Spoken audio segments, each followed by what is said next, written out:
Welcome to this tutorial on how to handle HTML to PDF page breaks using C#. How's it going, everyone?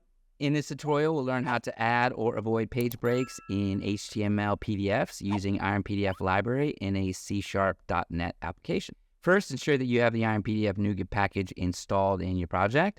If not, you can easily install it via the NuGet package manager. Move to the program.cs file and start by importing the IronPDF namespace and setting the license key for IronPDF. Let's start by creating some HTML content.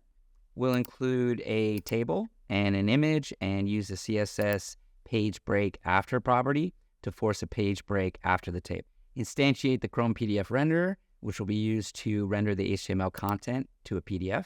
Render the HTML content to a PDF document using the render HTML as PDF method, and then save the generated PDF document to a file path using the save as method.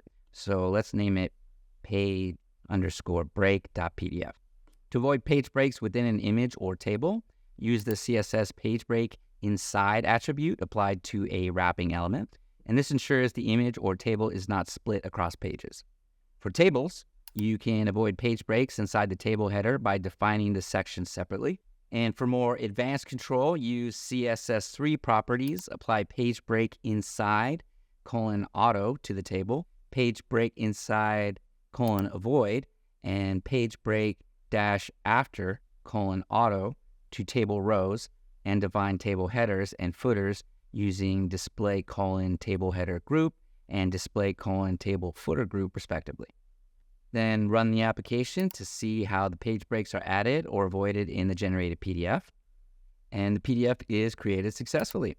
As you can see, the content is correctly formatted with page breaks as specified. By following these steps, you can control page breaks in your HTML PDFs using IronPDF in your .NET applications. We definitely invite you to explore more advanced functionalities of IronPDF for versatile document generation tasks.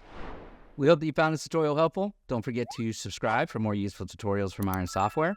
And to get started with IronPDF, please sign up for a trial on the site and continue to download and install the package and experience the power of our software. Just click the link below in the description.